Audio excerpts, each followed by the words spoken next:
Welcome to the Entrepreneur App. My name is David Brickley. Every single show, we gain insight, advice, and tips from fellow entrepreneurs, and this episode is no different. He's the co-founder of Penji, a company that offers unlimited graphic design for a flat monthly subscription, and he's a host of the Blind Entrepreneur podcast. Johnathan Grzybowski joins me on the Entrepreneur App. John, what's going on, man? Not much, man. Life is pretty darn good right now. I can't complain too much. Awesome. Well, before we get into the entrepreneur stuff, obviously you're a WWE fan and a Sixer fan. And as we record this, the great Joel Embiid had a facial fracture, so you're going to have to trust the process a little bit longer.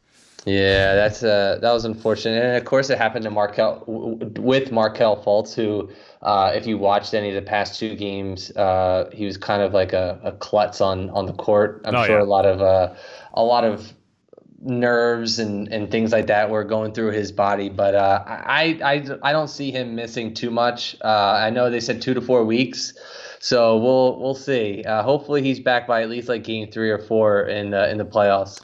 Yeah, and who knows? Maybe LeBron James decides to join you guys out there, and that would be, I mean, Embiid, LeBron, and the whole squad with Ben Simmons. That'd be a squad. That would be the best squad. There are people in Philadelphia that don't want LeBron James, and I'm just like, you have to be foolish to not want the greatest player of all time to be on your team. Like he could play on the sidelines and still win the championship with the Sixers.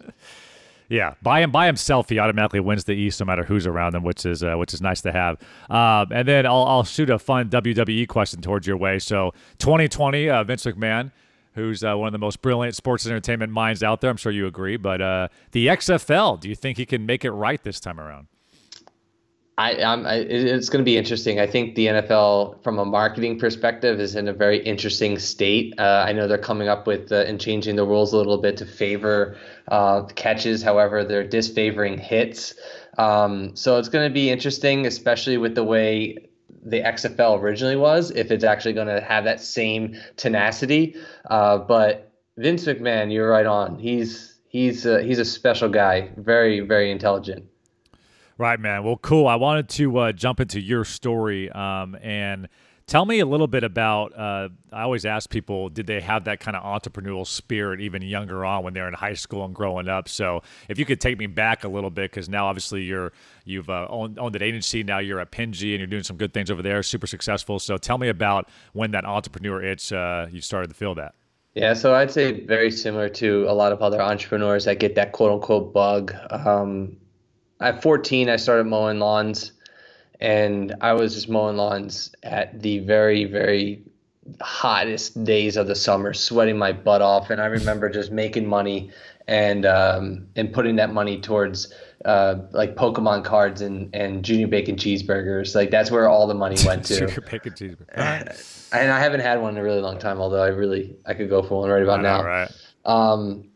But yeah, so I had that bug, and then my mom came out to me when I was about like 16, 17, and she was like, you need to go out and get a real job. And I thought to myself, like, well, I'm making good money. I'm doing what I don't really have a boss, so to speak. I like what I'm doing. But she was adamant about getting a real job. And if you don't mind me asking, back in the day when you're mowing those lawns, what were you, I mean, you don't need much at that age, but what were you pulling in on a weekly or monthly basis? We had about like 40 to 60 lawns. Wow, that we were doing. Legitimate little business, yeah. Yeah. We were charging like 20, maybe way less than we probably should have. I'd say like $20 or something like that. So I was making some decent money. Yeah, and so then the real job comment came, and I honestly didn't know what that meant, because I never had a job. I just kind of knew what was coming in and what was going out, et cetera. And yeah, so then I listened to like a good son, I listened to my mother, and then I got into the retail world and the fun world of a small company called Apple. And wow. I started working with them for a little bit on both like the retail side and more on like the small business side. And like those two things, although it kind of created the original bug, I kind of became more cultured when I worked at Apple. And so the lawn mowing taught me the hard work, dedication, the sweat equity type of stuff. And then the Apple side taught me the culture and how to run a successful business. That's awesome. Yeah, I think a lot of entrepreneurs that I've heard say, if these younger cats that are coming out of high school, they ask what their advice is. It's like, go work for somebody. If you're able to work for somebody, you're able to kind of learn what to do, what not to do. So usually those first couple jobs end up kind of shaping you, it sounds like. Yes, and I am really glad that other people are giving that advice to young professionals, because I think a lot of nowadays the kids they have that syndrome where they go online, they go on social media channels, and they see people driving nice cars or doing cool things, and they don't necessarily know the struggle that it took to actually get there. And so they're posting the highlights. They're not posting the lowlights. Yeah. That's easy. If somebody posted my lowlights, it would be very very morbid Instagram. Yeah, right. Be very depressing. Well, cool. I want to jump into. So it sounds like your first legitimate company was an actual agency. So talk me through how that came about, like how old you were and what that business model was. So as soon as I ended up quitting Apple. So to the same advice that you just discussed, I quit my job and I didn't work for somebody else. So I quit my job on the sole fact of just like ego telling me what to do and how to do it. Right. And hindsight, I mean, I wouldn't change any of my story at all for the world, because it got me and led me to where I am today. But I most definitely would recommend to other people to work for somebody else instead of just going off the deep end and quitting the job, because it's scary and there are times where it's really, really sucks. But we started the agency at around 23, 24, so about 5 years or so ago.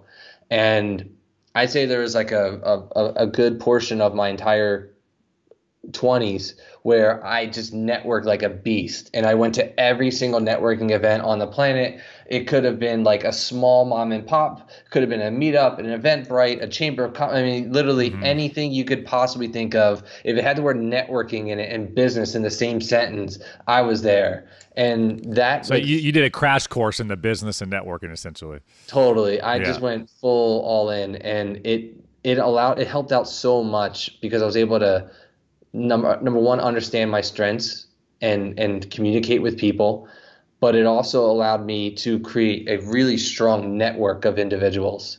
And so the agency, we worked with a lot of amazing people. We did a lot of great things, but there was a time where we just felt really unfulfilled from two perspectives. Number one, a social level.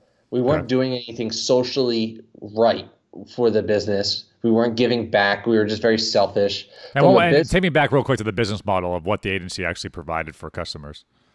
Web design, app design, general marketing, SEO.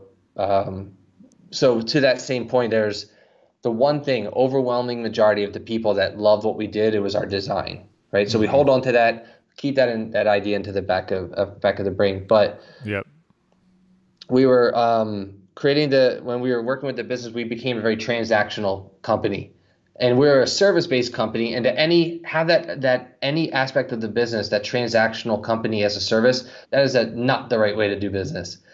Service-based organizations are the most successful ones. Are very interpersonal. They talk to you, they know about you, they grab a drink with you, etc. And we were just not that at all, which inevitably led to just a lot of things that we knew we had to change about ourselves. What do you mean?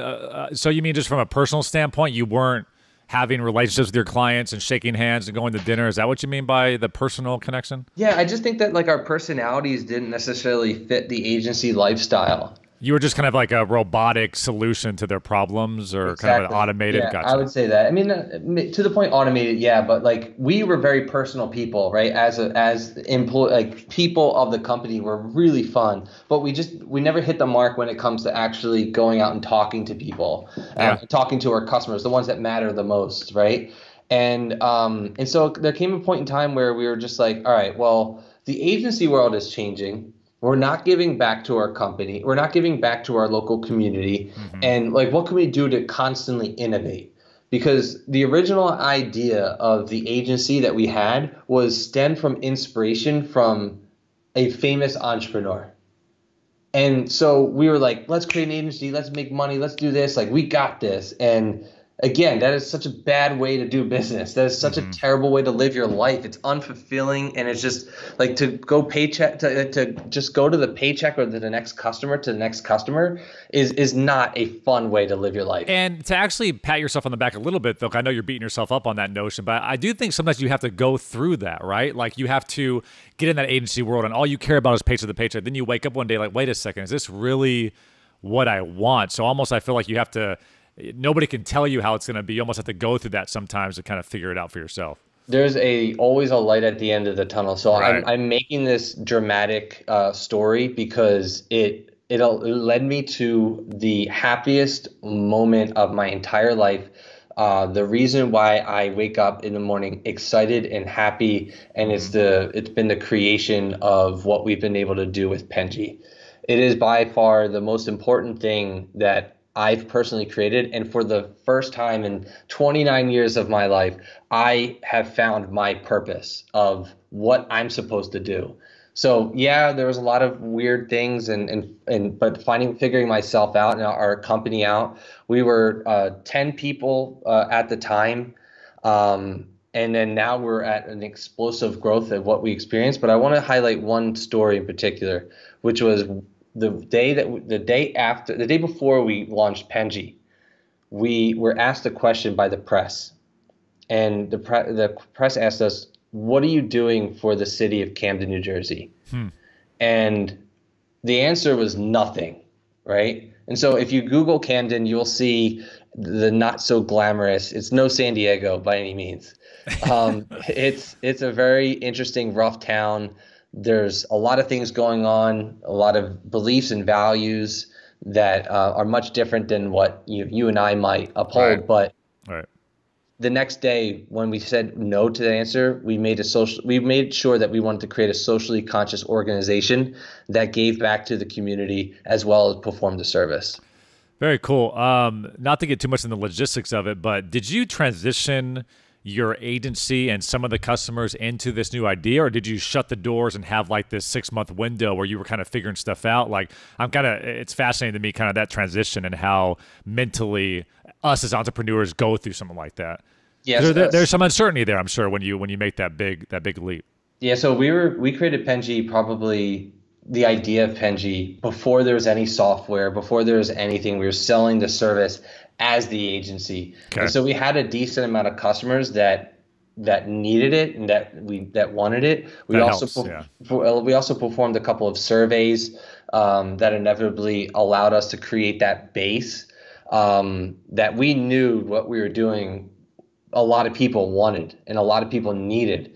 It was just the process of figuring out the right price point and then inevitably creating the software in order to allow us to help scale the business. That's awesome.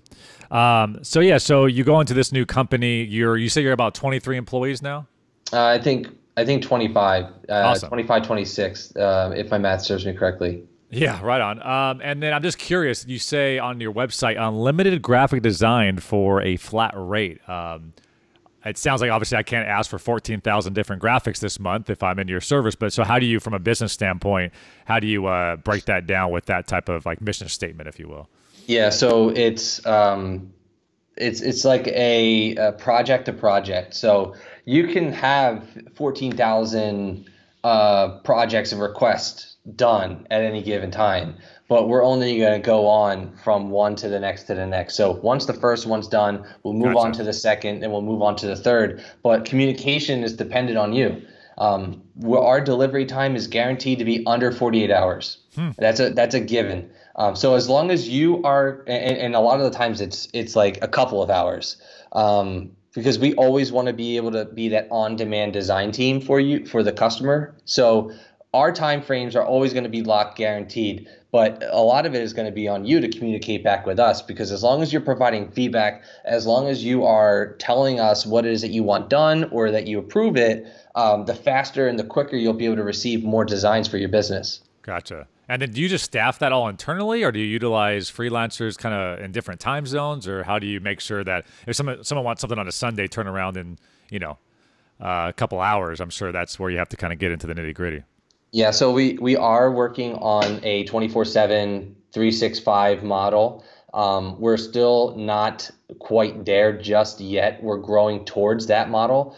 We do have a combination of freelance overseas and also in here in the United States. But the one thing in particular, when it comes back to the socially conscious company that I discussed, all of our hires in the United States are from Camden, New Jersey. Nice. Very cool. So that's the aspect of like that socially conscious company. We're giving jobs to people and jobs and internships to people here in Camden, New Jersey. I love it. I want to jump into the Blind Entrepreneur podcast, and you were telling me before we hopped on here that you just got 150th episode, so congrats on that.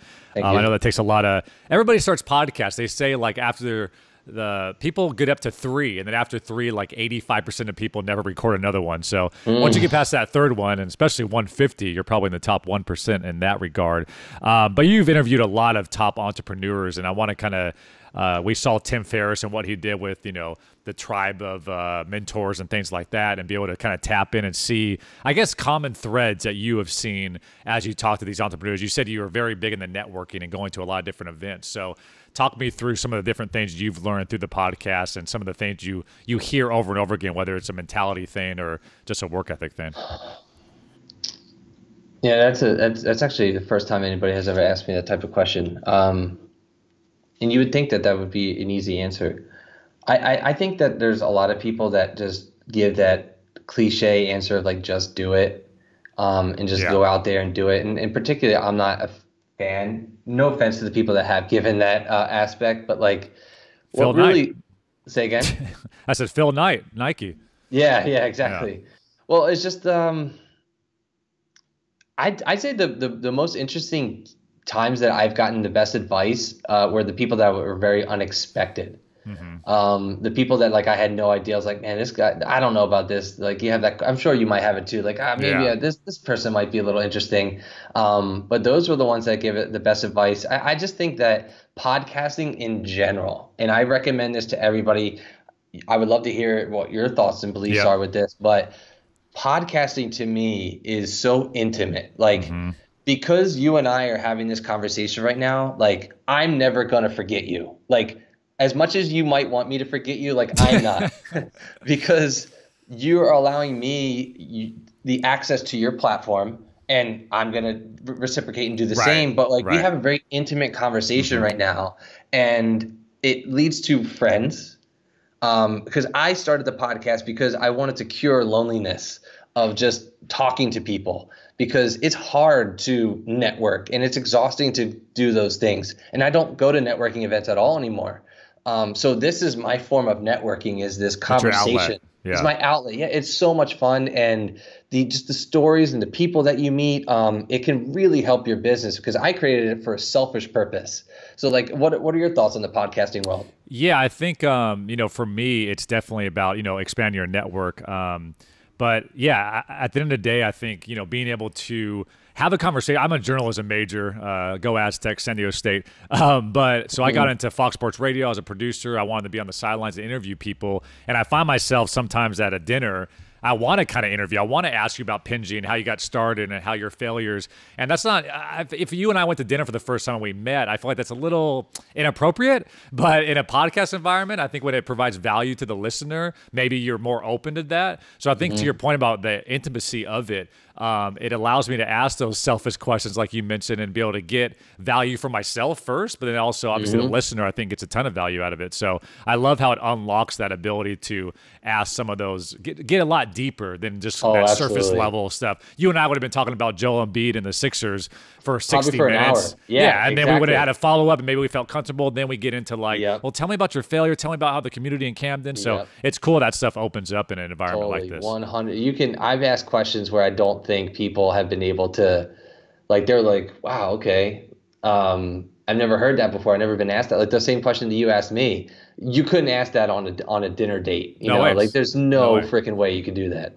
I will say one thing too, from a business standpoint. You mentioned you wanted to increase your network and help your business too. One stat I'll kind of share with the community on this show as well is they say a cold email, if you are just reach out to me and you wanted to provide your services to my company, you have like a 0.1 chance of that person, hitting you back. If you ask me to be interviewed on your podcast, it goes up to like 65, 70%. Yeah. So to be able to provide value on the front end to somebody in the first place, rather than, hey, buy something from me, whether it be that first communication. I think the psychology of that or the marketing of that is pretty brilliant. And also it's regardless if it ends up being in a business relationship, I think it's valuable for everybody involved. So a lot of people want to, listen, I'm talking now. A lot of people like talking about themselves. They like sharing their story. And so you might as well use that ego to your advantage as much as you possibly can, whether that's for personal gain through your network or whether it's just through friendship or potentially even sales. You leverage that, use it to your advantage. 100%. I always ask people about books that have either changed their life or got them through a difficult situation. I'm not sure what you're reading currently, if there's a book in mind when I ask that question that kind of pops to the front. I always, when I ask this question, I always say the hits, like the classics, like the 48 Laws of Power, The Mastery, How to Win Friends and Influence People. Like, you need to read those books.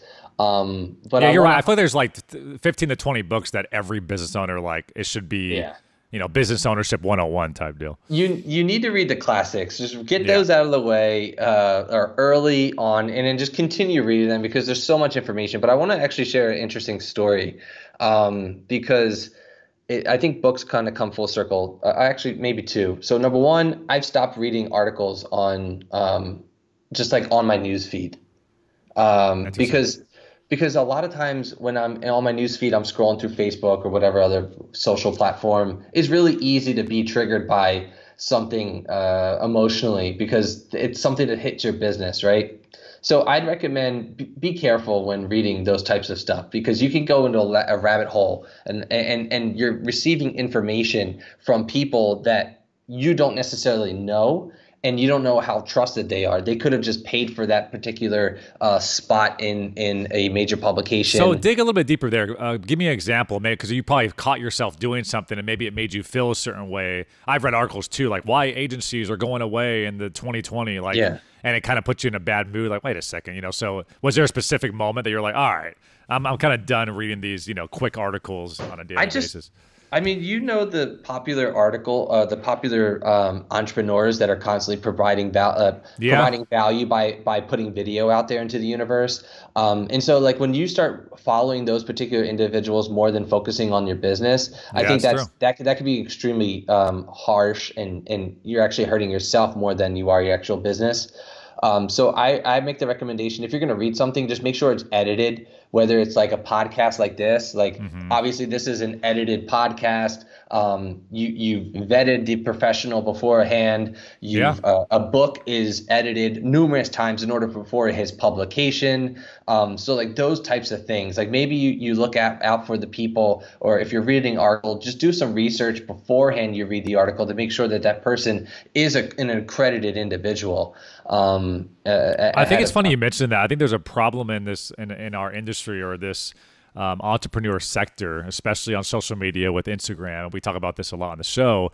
Is everybody's an entrepreneur, and the person that makes $700 a month by doing personal training is now giving advice to people on their social media handles about how, like, I quit my job and I was able, and not knowing that maybe their parents helped them out or they live with 4 roommates, which is fine if you want to do that, but don't give advice as if you're a multi-million-dollar company that has been in the game and have gone through all these different trials and tribulations. Because like you said, if people actually take that advice, that can really put them in a tough spot. Yeah, that's exactly. I think there's a lot of the new craze are like all these masterminds and all of these courses. It's pyramid scheme-ish. Yeah. The courses have been really like cool and hot right now. And listen, kudos to the people doing it. It's not. I'm not the target demographic, so I'm not going to be buying it. And I'm sure there's a ton of value when people do it. But yeah, you nailed it on the head. There's some people that are providing value because they are posting themselves in the Ferraris and they're making it look like they're doing all these things. Yeah. But who knows? I'm not even gonna name drop, so we'll skip that story. I'm not even gonna go down that rabbit hole. I think you mentioned a little bit earlier with your first agency, but I wanted to ask you what was your most challenging time so far in business, and how did you overcome that? I'd say the most trying time was what I've been doing to myself as a human being. So like now we have a team of people who look to me and to look to my co-founder in order to gain advice for them, their life, their careers. And I think for the longest time, I was a very selfish leader, very selfish person, probably more selfish of a person than anything else. And this journey of I'd say of business now has allowed me to open up all of these I guess things about myself that I'm learning. And so like making comments. You're growing as a person rather than just a business owner, essentially. Absolutely, yeah. And I think that's most important. Just like making side comments about something stupid in the news, or making comments about just like, you know, especially all the things that are happening with the Me Too movement and all the other movements that are happening. And then just like also just genuinely caring about somebody else. So I'd say that the biggest thing that I've learned has been just like finding to get out of my own way and to just focus on what's most important, which is not myself. It is the people that are upstairs right now. And if you're listening to the podcast, like physically upstairs, not like he's pointing up. Yeah. Yeah. Not in heaven or anything like that, but upstairs, there are a lot of hardworking people that are dedicated to my dream, right? To my co-founder's dream. So what I need to do as a professional is I need to understand what their dream is.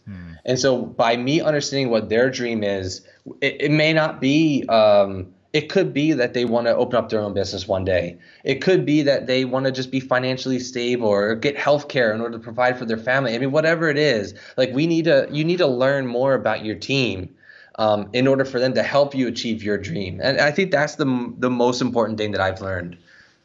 Yeah, and I ask this a lot too. Like, it sounds like that's kind of the best part of managing people is you're able to connect with them on a relationship level and kind of hopefully help them with their dreams and their career trajectory and things like that. And that's kind of very impactful for you, I'm sure, as a business owner, because it's impactful for me. But what is, in your opinion, the worst part about managing a team?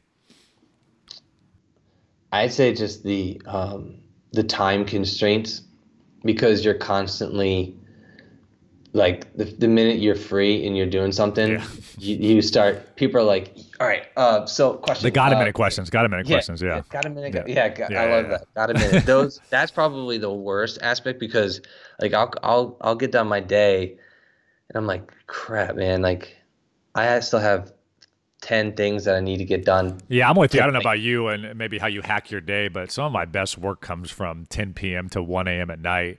Just because like it's like dark, it's quiet, and like there's no interruptions. 100%. And yeah. But I think to your point, what I've learned too is you just have to understand that, like that your 9 to 5 environment's going to be a little bit of calls and interacting with people and getting those got a minute questions, and understand that you have to find time to kind of get away, whether that's get out of the office completely. But I was just on a flight from New York to San Diego. It's a 6-hour flight. It's probably the most productive I've felt in months, just because I was zoned in, Wi-Fi was cranking, and I must have sent 100 emails and followed up a bunch of stuff. So. I'm sensing a bromance going on now, exactly. Because like for me, that is like I have my girlfriend lives in Kansas City, and I am so excited to get on that plane and be able to just like 3 hours. Well, I have like a layover, so it's like 5 hours total. Right. And I'm just like I'm going to be going in on work, and then I have another flight I'm going out to Vietnam because we have some team members there. And so that's going to be an 18-hour flight. And I could just like, can you just think of all the amazing things that you could do in 18 hours with nothing, no one talking to you, or no one just interrupting your day. It's going to be awesome. Well, no, that's funny you said, but it took me a while to realize that, because I'm 5 years into this company. And once you realize and just like admit to yourself that this is how it's going to be, 'cause I think there's a lot of complaining too. Like, this sucks. I never get anything done. I don't feel impactful. I was just here all day. But then you just like sit there and look in the mirror like, this is how it's going to be. So where do I find time in order to accomplish that ultimate goal, rather than assuming you can try to fix it when sometimes things are just kind of black and white in that regard. So yeah, I'd say the people that are complaining, they have something that they probably don't want, right? And like for me, this aspect of lifestyle is what I've always dreamed of, right? It's the thing that I've always wanted. I've asked for this. I've demanded it. I've worked my butt off to get it.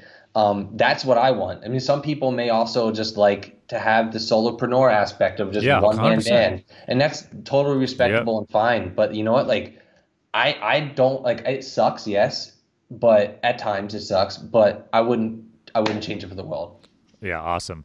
So how'd you scale? Because I think I've gone through so many trials and tribulations, and you kind of learn as you go. But starting with just myself and a couple partners at first, and then growing to a staff over 20. You've done the same thing. Nice, it sounds like a pretty fast trajectory. So how did you go about that? And I guess what different things did you go through in order to kind of finally figure out how that was going to work? So a couple things. The first one was everything that we did was unscalable in the beginning. And to this day, it isn't like 100% scalable. I'd say it's like much better than what it was when we first launched. But a lot of entrepreneurs, they want to believe they need the perfect process. They want to believe they need the perfect script or the perfect moment, or the wording on the website needs to be there. And so like we started doing sales before we even had anything. We didn't even have a website up. We didn't even have a name. We were just listen, let's just go for it. I don't even care. I mean, I'm sensing that like I'm a sports guy at my heart. And I can see that your background and your history, you're a sports guy too. Yep. So like I'm not waiting for anybody, right? I'm just going out and I'm getting the whole squad, and we're finding a way to make it work. So I think that was like our biggest like strength is that aspect.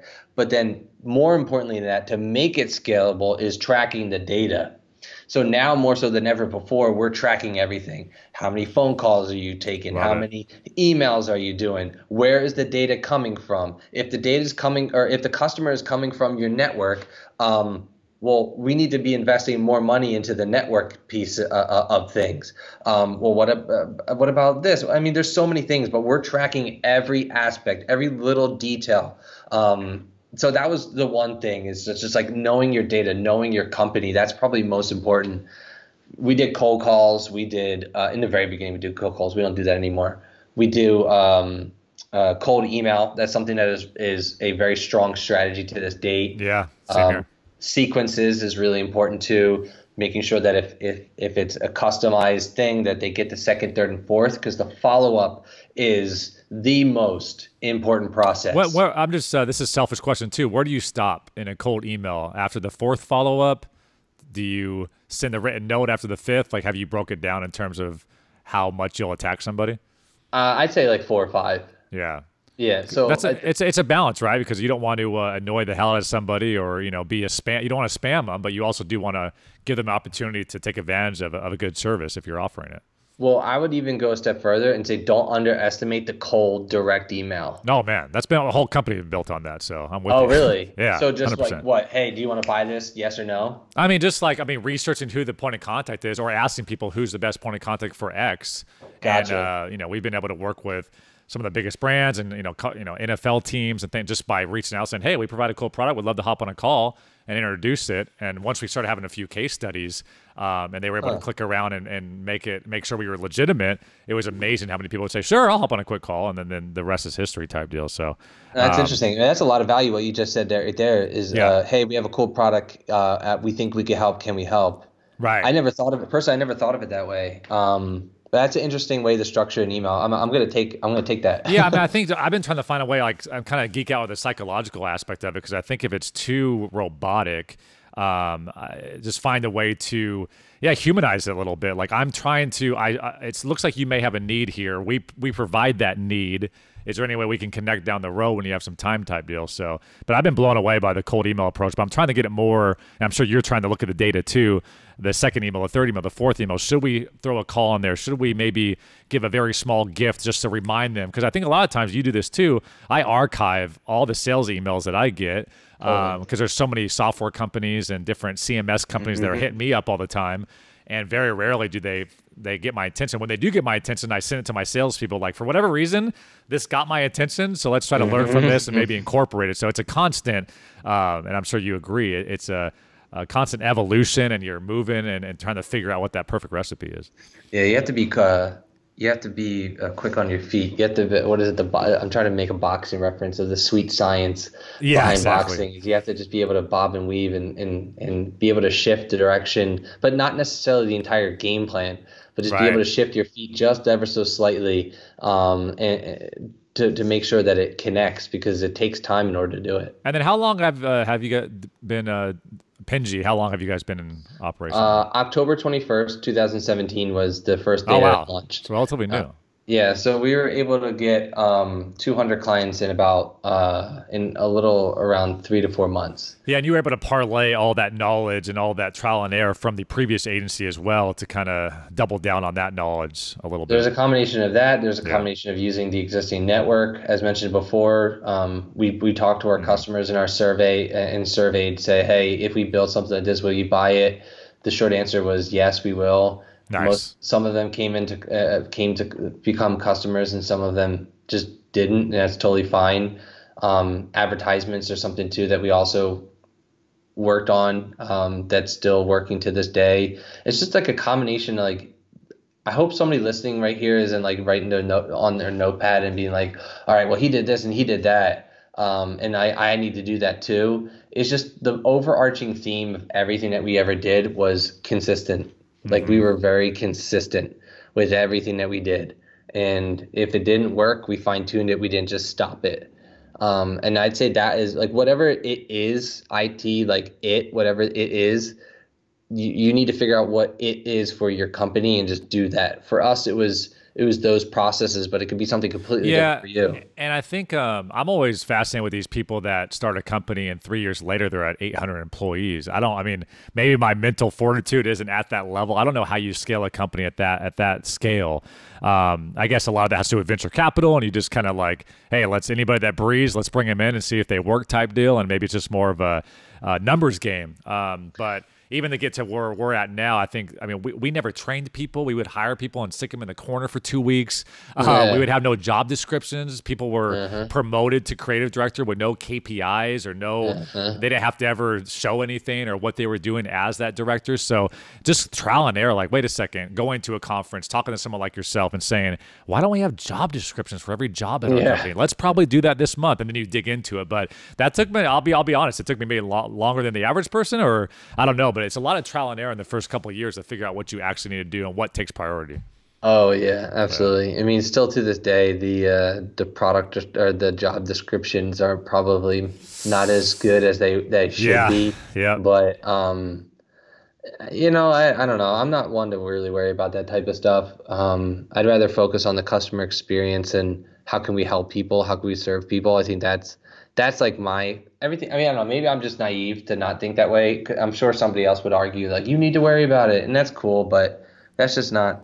Well, to your point, there's only so many hours in the day, and you constantly have to have that like a to-do list and prioritize what's most important.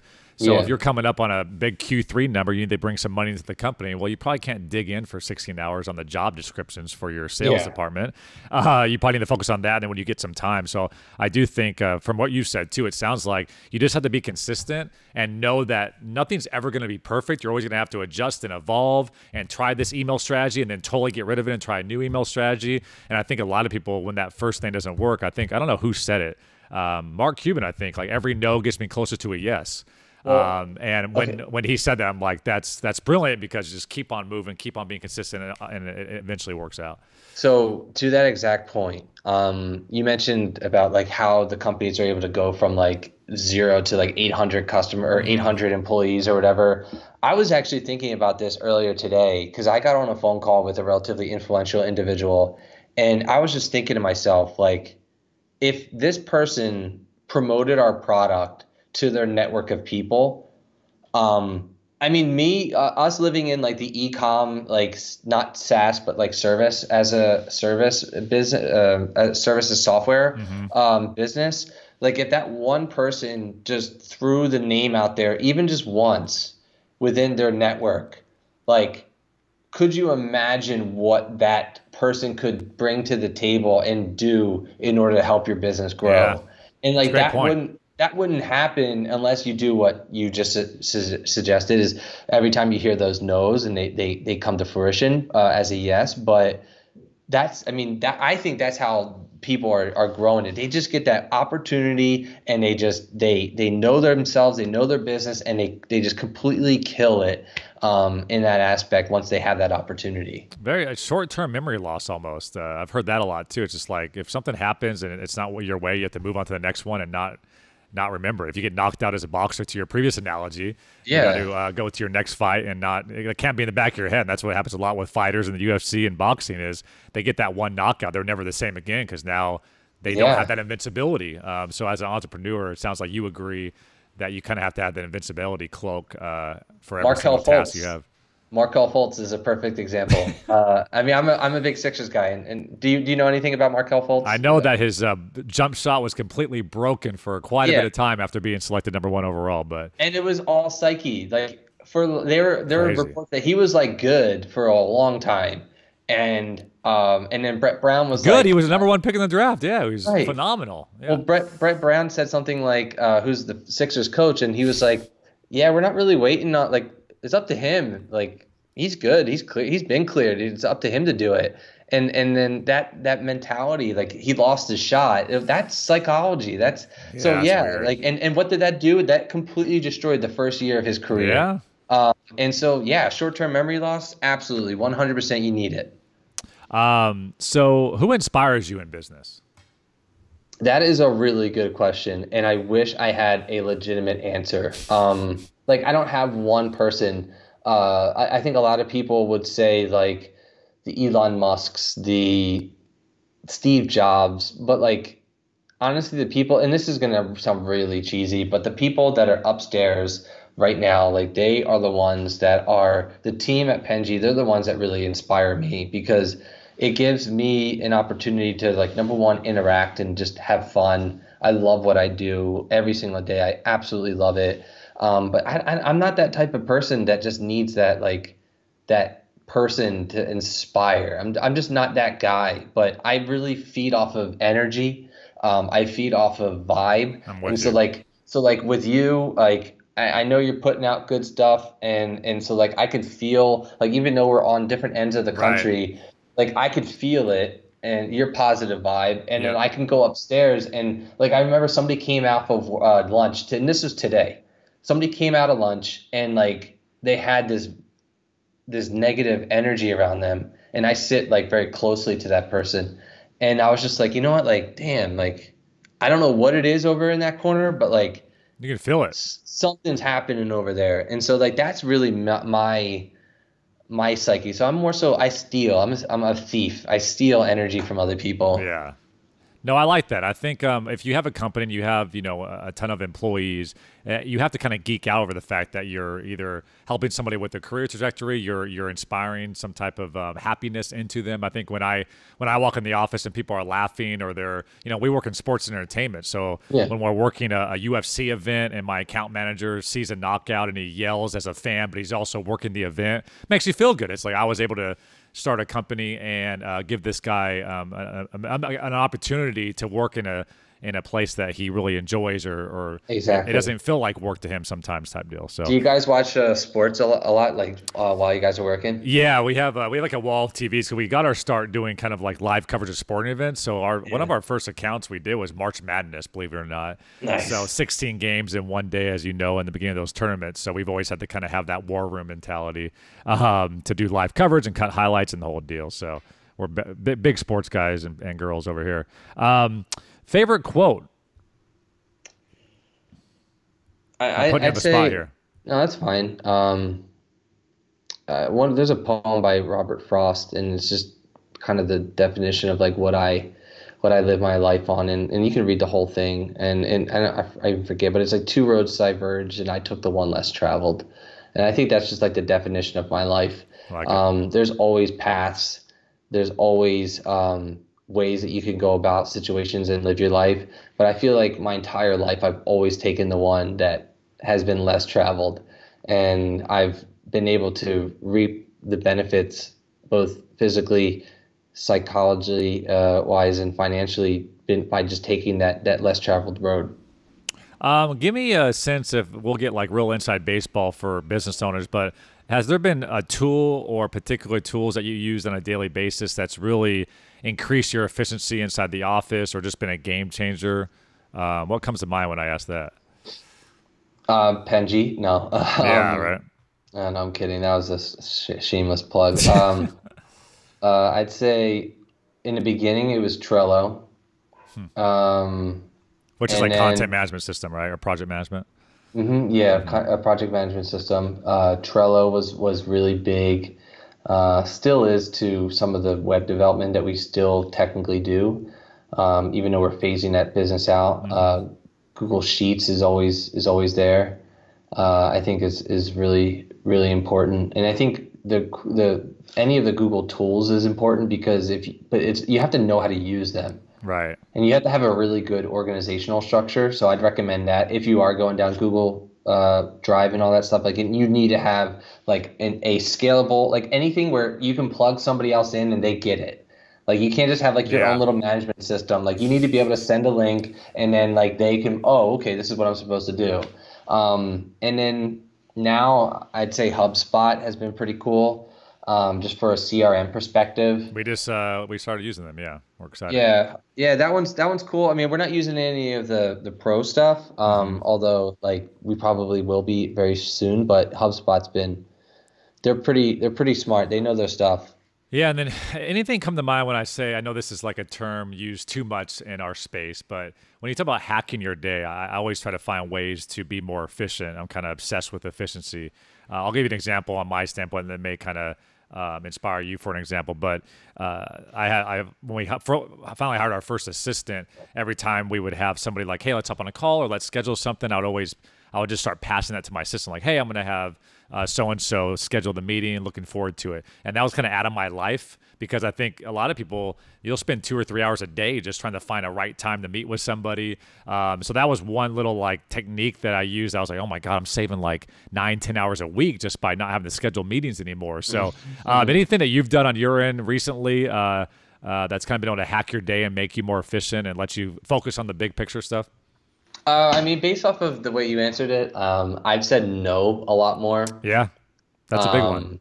I've said no a hell of a lot more, and so like now, like our pricing is $349 a month, and so like you can do the math and like statistically set and just numbers driven, you'll know that the money isn't there if we were to have one customer. Yeah, right. Exactly. Like we're not making butt ton of money just by having one customer. We need a lot of customers in order to break even, and we need them on a consistent basis. So a lot of people want to meet with us. A lot of people want to hang out and just like talk and about their business and strategy. And so I've said no to a lot of meetings, and you'd be surprised how cool people are just by saying no and sticking it to a phone call. Yeah. If it needs to be.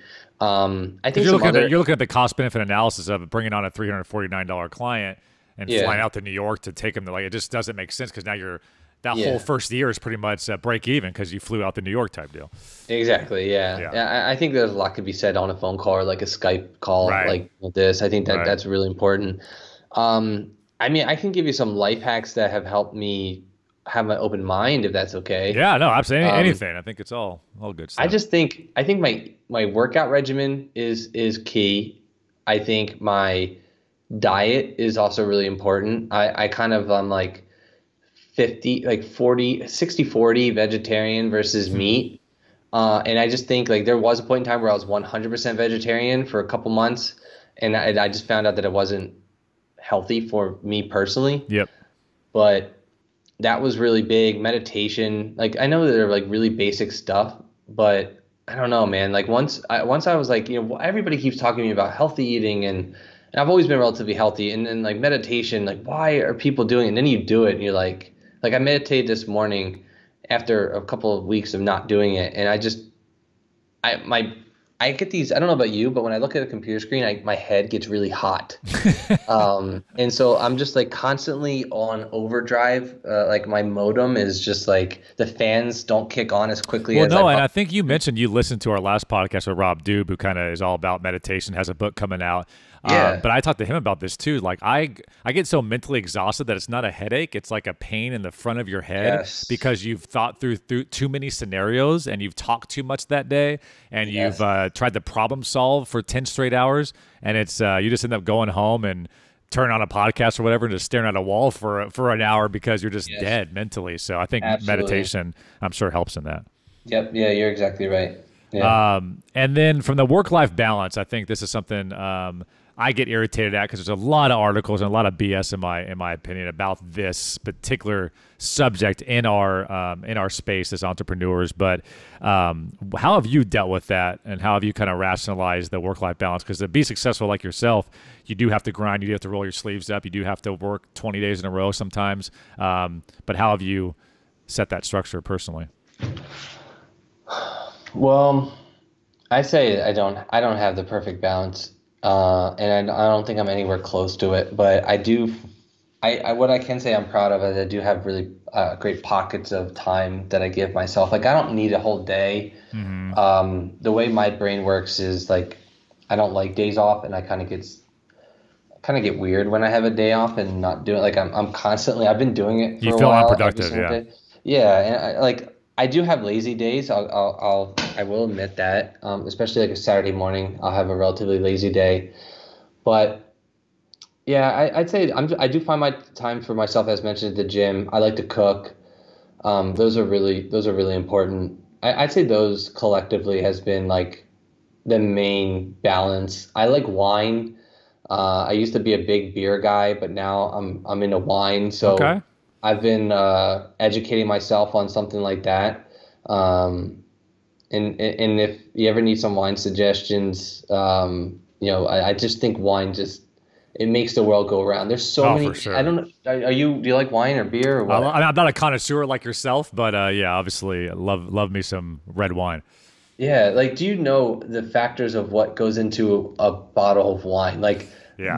the season, the time, the grape, the agriculture aspect of it. There's so many small details Yeah. that we take for granted. Well, cool, man. I'll end with this kind of final question, and I'll kind of use your podcast as a kickoff here. But what are the three, like, if you could think of three or a couple pieces of advice you would give to another entrepreneur that may temporarily be blind, as you say with your podcast in business, or hasn't figured it out yet? What do you think? I told myself that I would never answer this question. So don't promote this. Okay. No, I'm just kidding. No, I'm kidding. You can do it, whatever you want. I'd say, well, the reason why I say that is because there's been so many people have been like, I want to ask you the same questions on your podcast. Right. I'm not getting on my own podcast. Yeah, It's kind of exactly. like a But mortal but you've sin. had 150 episodes, and I think with that, I mentioned Tim Ferriss and Tribe of Mentors. He asked the same 7 questions as some of the 250 most brilliant minds, and you start to see similarities between some of them. Absolutely. And not to say, I get what you're saying I don't want to become that guy. Like, I'll tell you what you need to do to succeed in business. I hate that. Nobody Yeah. wants to be that dude, or at least you and I probably don't want to be that business guru. But I do think there's knowledge that with your podcast Absolutely. and all that stuff that you've probably seen, yeah. like, wait a second, this stuff works. Yeah, I'd Yeah. say be data driven. I think that's like the most important aspect that has revolutionized. I was asked a question by one of our advisors, and it was like, if I gave you $1, where would you put that dollar? And like, you need to be able to know Yeah. the answer to that question without hesitation, because if that person does decide to give you $1, how are you going to make that $1 10? And there was a long time where I didn't know that answer. And I'd probably to this day say like maybe 75 cents here and 25 cents there. I think data driven is really important. I'd say have empathy and get out of your own way. I think that's important because it's really easy to just be egotistical and just be a leader that has ego. And I think you just need to put your ego aside and just focus on what's most important, as mentioned before, is the people that you surround yourself with. I think that's critical. And then the final aspect of it is having some difficulties here. So the last aspect of it, I say, is just find a way to have fun. And that sounds really cliche, but just like if you're not having fun why are you doing this? I love it. Yep, I agree. Like, you just Amen. need to have fun, and whether that's like going outside and playing basketball. Like every Thursday we have Facebook Live where we just do stupid stuff with each other. And so like this week we had baby food. We ate baby food. The week before that we tried to see how many Popeyes biscuits we could eat without That's grabbing funny. water. I might steal that myself. That's a good team building activity. I like that. Yeah, it's team building. Record it. Put it on Facebook. Yeah, exactly. I mean, you make have content. kick-ass cameras. I know, so, right? like, We got the whole set here. yeah, all you Yeah. gotta do is just go get Popeyes and shove. We did something similar. We did biscuits. what was it? Apple cider vinegar. Yeah, we that had two people. sucks. They had to give the what's it called? Like Sacramento of California is what, the state capital. We gave them a state, and they had to say a state capital. If they got it wrong, it would be apple cider vinegar shot. Which after about 17 of those puppies gets interesting. So, Yeah. well, cool, man. John, it's been a pleasure, man. I think definitely feel you on a lot of these different elements, and appreciate you reaching out. I think it's been a good conversation, and we mentioned that word value a lot, but I do think the listeners definitely got some value from what you're putting down. I appreciate that. Thank you very much. All right, well, we'll talk soon, man. Thanks for the time. All right. Absolutely. All right.